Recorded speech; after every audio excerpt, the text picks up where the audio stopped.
everyone. Today is a travel blog day, and I'm going to be doing one of the most famous ancient countries in the world.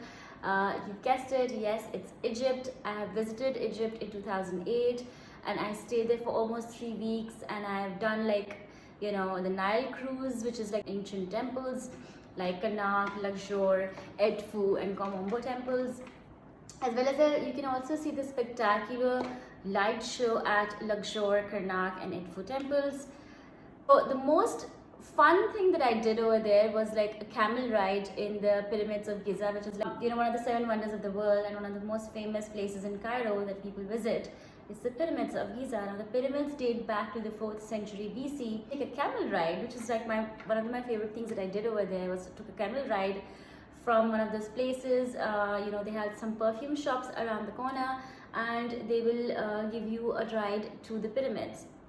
Now that is a very Bedouin style or Bedouin way of exploring the pyramids and the Sphinx. So I would suggest, Sukkot is the largest city in Egypt, and it is like the capital of Egypt as well. So the Cairo is basically famous for the pyramids of Giza as well as the Egyptian Museum. Now the Egyptian Museum has like thousands of ancient artifacts dating back to like 26th century, with like King Tutankhamun artifacts as well, and lots of mummies being preserved as I said. The museum is a wonder. Once you visit the museum, you will have to like go inside and see like amazing stuff to see. It will probably, you can spend the whole day there checking out ancient Egyptian hieroglyphics and the ancient antiquities. And if you are a history buff like me, I love architecture, I love historical ancient stuff, you would probably spend like 3-4 hours over there. Now for the mummies, you have to pay extra to visit the mummies, and it is a wonder of the world, so you must see it. I think how they are preserved and how they are covered with certain cloth. The second most important thing that you get to see at Giza, not just the pyramids but the Sphinx as well. And you also get to see the Cairo Tower, which is 187 meter tall. Now Mosque of Ibn Imam Hussein is located in Cairo, Egypt, around Khan al-Khalili Bazaar, and this is one of the most holiest sites in Cairo, Egypt, and it's one of the holiest sites in the world. It is believed that Imam Hussein, Sayyidina Imam Hussein's head, like Ras Mubarak, is placed in one of the shrines over there. So it's basically a shrine of Imam Hussein as well. So lots of Muslims all around the world come and visit this shrine, especially for the Shia Muslims who believe in the martyrdom of Imam Hussein. Now Cairo city, as I said, is very famous for the Great Pyramids of Giza. Why are they the great? Because they date back to the 26th century BC, and they are very historically built in a pyramid shape. It is a wonder of the world. It is like one of the 7 wonders of the world. And also the Great Sphinx, the statue, is very famous all around the world. So these are like the famous iconic places. Also UNESCO World Heritage Site for people to visit all around the world. It is my favorite place because I'm a shopaholic. I went to the Khan al-Khalili Bazaar. Now the Khan al-Khalili Bazaar is right next to the shrine of Imam Hussein, and so it is a very busy place where you can buy lots of artifacts and antiquities, jewelry. So you can buy like gold and silver, they're kind of like this gold and silver jewelry which has hieroglyphics in it.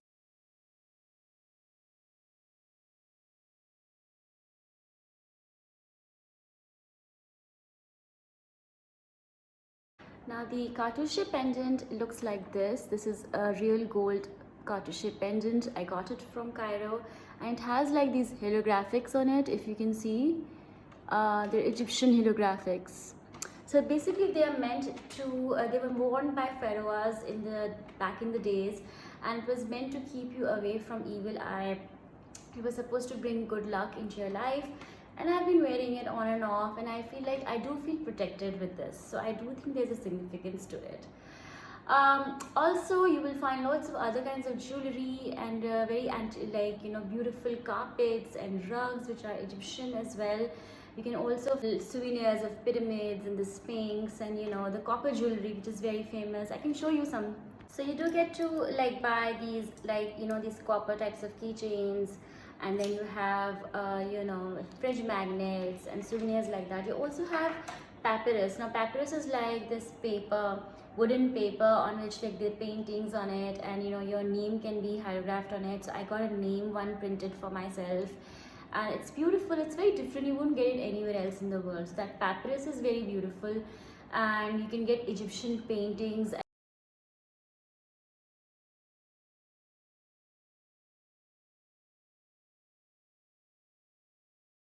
Khan al Bazaar is also very famous for like these natural stones and handicrafts, and also like incense and oud perfume, which is like the original oud, Egyptian oud perfume. So we got some perfume shops over there as well. We got this lotus flower perfume, which is like an ether, non-alcoholic perfume in a small bottle, and the scent is so amazing. If you put it on your wrist, on your left or right wrist, it will last you for hours and hours, and the scent is so strong that people around you will like ask you for it. It's an amazing scent. Market was basically used by the merchants, foreign merchants, in the 14th century, so it dates back to 14th century. They were still used for that, and 3,000 people visit the Khan al Bazaar on a daily basis because there are lots of tourists. I think about Egypt gets about 5 to 6 million tourists. Now the official language of Egyptians is Arabic, and most of the people speak different dialects of that Arabic language. So if you're like say an Arab from Saudi Arabia, you can understand Egyptian Arabic very well. And secondly, like the religion part, Islamic, it's obviously an Islamic country, but 95% of the Muslims are Sunni Muslims, and about 5 to 15% are like those Orthodox Christians. Egyptian currency is the Egyptian pound, and $1 is equal to 30.95 Egyptian pound, while 1 Egyptian pound equals to 9.25 PKR.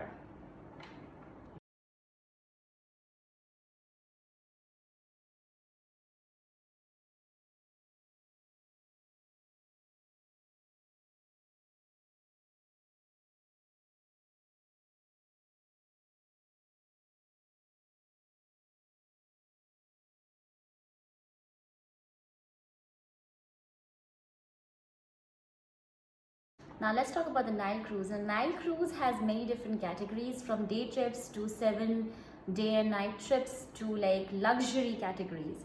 And depends depending on which tour you take, it takes about from $420 to about $1,500. And it's a must visit. I feel like Nile River Cruise. So what it does is it takes you from Luxor to Aswan, and it will make you visit lots of ancient Egyptian temples. We have Luxor Temple, Karnak Temple, Edfu Temple, Komombo Temple, and these temples are amazing. They have amazing history. There are lots of holographic writings and inscriptions on the wall. They are as tall as about 500 feet tall, and it's just magnificent. Like if you think pyramids are like the 7th wonders of the world, I feel like the temples are the wonders of the world. We took a very different tour where we had lots of Indians with us.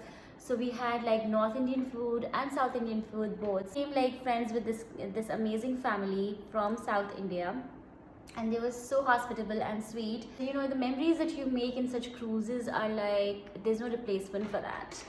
I would say the best time to visit this Nile Cruise is around October to April, because the summer is extremely hot, around 38 to 48 degrees, and you need like cotton clothing, you need a sunblock, you need hats and sunshades to keep yourself protected from the sun and the UV rays. Luxor is actually a city in Egypt, and it dates back to an olden times where lots of temples were created. It has like 7 major temples and monuments.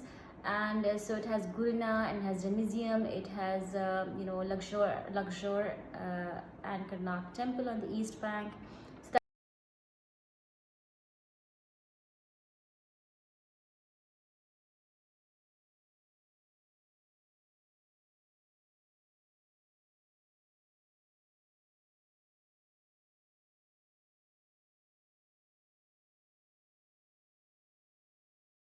Luxor along its Tibetan sites, it dates back to 1979. It is known as the UNESCO World Heritage Site.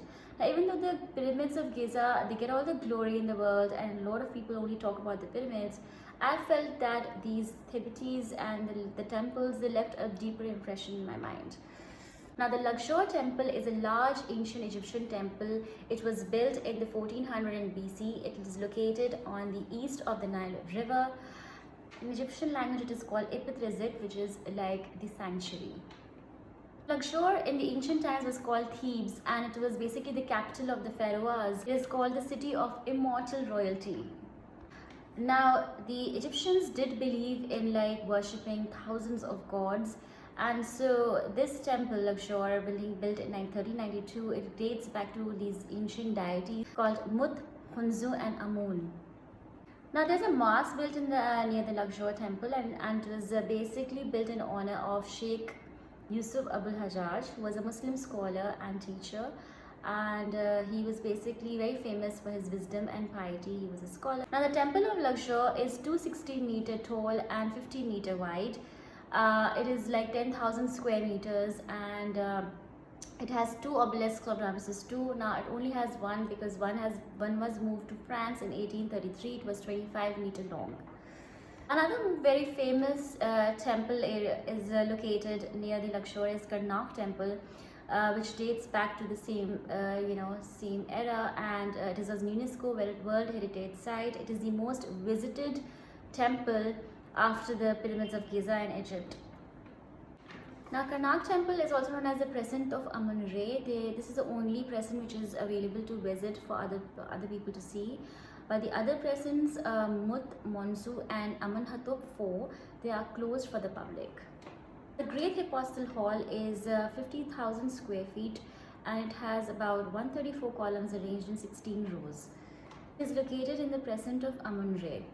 Temple of Edfu is located on the west of the Nile River, and it is one of the most preserved shrines in Egypt. It was built in the Ptolemaic kingdom between 237 and 57 BC. The Temple of Edfu is dedicated to Horus and Hathor, and every year Hathor used to travel to this temple to visit Horus and marked the sacred marriage, the pilgrimage, and it marked a lot of sacred festivals as well. Another famous temple is the Kom Ombo temple that I visited as well, and it dates back to the Nubian times, where all the wild animals, they were like trained during the Ptolemy 7 period of the secluded empire. Now, Alexandria is the second largest city in Egypt, and it is a popular tourist destination. It basically has the temple of for the Cleopatra temple as well, and it also had it is a hub of industrial center because of the natural gas and oil pipelines from the Suez. Alexandria was founded in 331 BC by Alexander the Great, and it was the major center for the Hellenic civilization, and was also known as the Bride of the Mediterranean internationally. The city dates back to early Christianity, and in the modern day there is the Coptic church as well as the Orthodox church which leads back to its ancient heritage in Alexandria. By late 18th century, Alexandria became one of the shipping centers of the world for the shipping ports as well as for cotton, because of its connection between the Mediterranean and the Red Sea. Now, the Caesarium of Alexandria was basically an ancient Egyptian temple which was built by the Cleopatra 7 of the Ptolemaic kingdom, and it dates basically she was the last pharaoh of the ancient Egyptian civilization, and she built this temple for her lover Julius Caesar or Mark Antony. Now, Sharm El Sheikh is one of the resort town cities of Egypt, and it is built between the Sinai Peninsula and the Red Sea. It is known for its sheltered sandy beaches and coral reefs. It is basically a place for lots of clubs and bars and pubs, and there's a lot of shopping as well over there. It's a very happening nightlife, and you can also take cruises, daytime cruises to see the coral reefs. You can snorkel over there, and you can also go for diving. And the coral reefs that I have seen in Sharm El Sheikh are like the best in the world. I think that they're as good as the Australian coral reefs. And they're like 250,000 species of fish. And you get Nama Bay is basically the place where there are lots of bars and clubs and nightlife. And there's also this Ras Muhammad National Park where you get to see the diving area. as well as the Yolanda Reefs. Let's talk about the Mediterranean cuisine being served in Egypt. Of course, we have to talk about food. So now for the breakfast, full is a very common traditional breakfast being served in Egypt. It is basically flour beans cooked in oil and salt for hours, and they cooked for like few hours that the shell of the fava beans is removed, and it is usually served with a boiled egg. It is very nutritious breakfast and it's very common there. The main spice mixture is called dakka. It is basically made up of cumin and fennel seeds as well as herbs like coriander and nuts like hazelnuts and almonds. Now kushari is a national Egyptian dish and is also a street food which is it's enjoyed by a lot of people in Egypt. It's basically a mix of noodles, rice and chickpeas and lentils and served with tomato sauce and onions. There's also tamaya, which is basically fava beans and falafel. There's also kebabs and koftas. And we also have shawarmas and different types of falafels as well. There's also baklava. Baklava is like famous in Turkey as well. Those crispy, yummy treats, and with lots of almonds and pistachios. And then of course there's qatayab. Now qatayab is basically this dates back to the Fatimid origin. It's basically small mini pancakes and they're stuffed with like cream and nuts, but they're very crispy. They're not like soft like pancakes. Most of the desserts and food is served with like dates, figs, pomegranate, melon, grapes and honey, and they're sweetened by that.